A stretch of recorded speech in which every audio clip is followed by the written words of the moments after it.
Well, that's a very big question because you've got the three big empires that the war starts in the east. Obviously, we have the contest between Serbia and the Austro-Hungarian Habsburg Empire. That's really the engine and motor of the war. The assassination of Franz Ferdinand in Sarajevo, and so that's where the war begins. And of course, it spirals out of control very, very quickly and drags in the Russian Empire, and of course, Germany, who is Austria's main ally.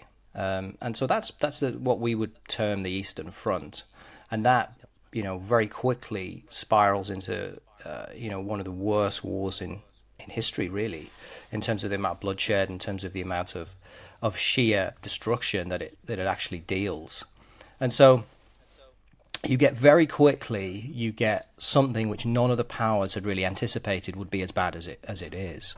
And it's a very strange opening of the Eastern Front because all those powers that I've mentioned, they don't necessarily really want to be fighting where they're fighting. And so that's kind of an interesting one because obviously Austria-Hungary is really intent on smashing Serbia, on contesting that power in the Balkans and getting rid of quite a troublesome minor power. And so it wants to be free to smash Serbia. And obviously the Russians don't want to allow this, and so the Russians want to take on Austria. The Russians they believe that they have territorial gains and they have areas of the Austro-Hungarian Empire that they would like to expand into, and so they would like to fight against the Austrians.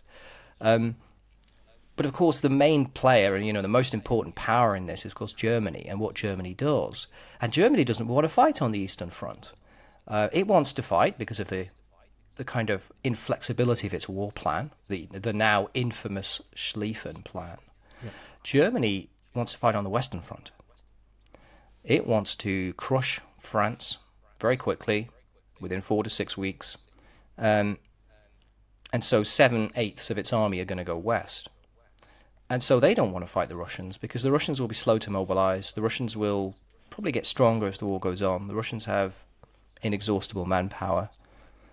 And so for Germany, it has to say to Austria, look, if we're going to help you, you need to put most of your army against Russia, not Serbia. Serbia's irrelevant. You can crush Serbia once the Russians are dealt with. And so it's certainly for the Central Powers, it's a very strange opening to the war because they're really at odds in terms of the strategy. And Russia is also split because it wants to fight against the Habsburg Empire, as I mentioned, but it might never have a better chance of making serious gains against the Germans because, of course, there's only one German army in East Prussia.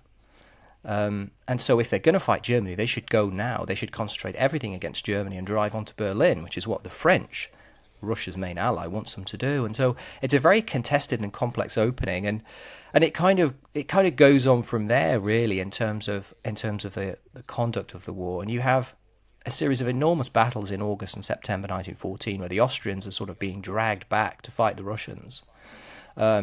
Germany wins at Tannenberg, the Battle of Tannenberg in East Prussia, where they're able to effectively end the Russian invasion.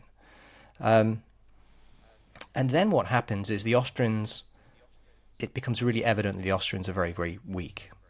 They're weak in firepower, they're weak in cohesion, they've lost a lot of officers in those early battles. And so Germany has to consistently bail them out, has to consistently send troops from the west to the east. So about a third of Germany's troops throughout the war are on the Eastern Front.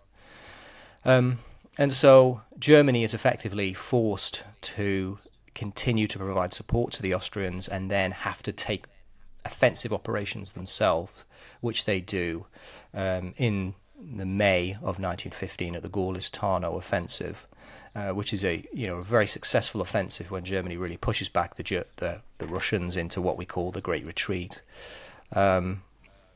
And so there is enormous amounts of fighting in the first sort of 18 months of the war. Russia does recover. It recovers and attacks the Austrians again in 1916 in what becomes the Brusilov offensive. But by this point, the Eastern Front, by the late summer of 1916, the Eastern Front is kind of reaching its culminating moment where the Austrians are very, very weak. The Germans effectively control them now. But despite the success they've had against the Austrians, the Russians are, of course, as we know, becoming increasingly fragmented, increasingly disaffected at home, political strife, strikes. And so obviously you get the position at the turn of the year when we go into 1917 where Russia begins to have serious problems. And of course you have the abdication of the Tsar in March 1917. And so that's just some of the indications of a quite a strange war in many ways.